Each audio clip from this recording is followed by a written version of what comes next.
सावित्रीबाई फुले, घटनाचे शिल्पकार डॉक्टर भीमराव आंबेडकर, सन्माननीय व्यासपीठ व गुरुजन वर्ग आणि माझे प्रिय मित्र मैत्रिणींनो, माझे नाव राशी गजानन भडके. मी वर्ग 4थी मध्ये शिकत आहे. आज मी तुमच्यासमोर मी सावित्री ज्योतिबा फुले बोलते. महाराष्ट्राची दिव्य ज्योती ओवाळू त्यांची आरती. नमन माझे सावित्री. 3 जानेवारीला असते त्यांची जयंती. दिशामुळे शिकत याच प्रत्येक नारी, दिशामुळे शिकत याच प्रत्येक नारी. ती ज्ञान ज्योती, ती क्रांती ज्योती, सावित्रीबाई खरी. स्वातंत्र्यापूर्वी नव्हता महिलांना अधिकार, सावित्रीने फुले केले ज्ञानांचे भांडार. ज्ञान नाही विद्या नाही ती घेण्याची गोडी नाही, ज्ञान नाही विद्या नाही ती घेण्याची गोडी नाही. बुद्धी असून चालत नाही तया समान म्हणावीच काय. होय, मी सावित्री ज्योतिबा फुले बोलते. सातारा जिल्ह्यातील खंडाळा तालुक्यातील नायगावच्या खंडोजी नेवासे पाटलांचे मी कन्या. अवघ्या 9व्या वर्षी माझं लग्न ज्योतिराव फुले नावाच्या माणसाचे झालं आणि हळूहळू मला कळायला लागलं हा साधा सुद्धा माणूस नाही, अवघ्या जगाला ऊर्जा देणारा क्रांती सूर्यच आहे.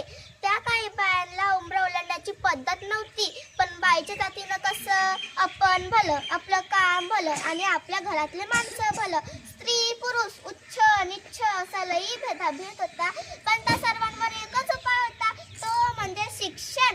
एकदा ज्योतिराव फुले शिक्षणाचा प्रसार करीत असताना फरार नावाच्या ब्रिटिश मॅडम त्यांना म्हणाल्या, मिस्टर फुले, तुम्हाला शिक्षणाचा प्रसार करायचाच आहे ना, तर so educated woman first, because if a woman educated the whole house woman educated. पण तुम्ही लोक स्त्रियांना बाहेरच पडू देत नाही. So bad mister Phule, so bad. तर झालं तर आले माझ्याकडे पाटी पेन्सिल घेऊन, चल सावित्री आजपासून मी तुला शिकवणार. तर झाला माझा अभ्यास सुरू. बे बे दोन्ही 4, बे त्रिक 6, काना मात्रा विलांटी आकार उकार हे सार मी शिकली. मी लिहायला शिकली, मी वाचायला शिकली आणि हळूहळू मी काव्य सुद्धा रचू लागली. 1 जानेवारी 1848 रोजी पुण्यातील भिल्लेवाड्यात पहिली मुलींची शाळा काढली आणि मी शिक्षिका बनली आणि मी मुख्याध्यापिका बनली. शेळपटासारखं जगलास तर काम तमाम होईल, जर वाघासारखं जगलास तर ना होईल. पण समाजात मात्र धर्म बुडाला अशी कुजबूज सुरू होती. एखाद्या सामान्य माणसानं शिक्षण घेतले तर काय धर्म बुडाला? अहो, धर्मासाठी माणूस असतो का माणसासाठी धर्म?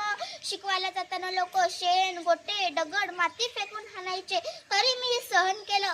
पण आता मात्र माझा सहनशीलतेचा अंत झाला होता.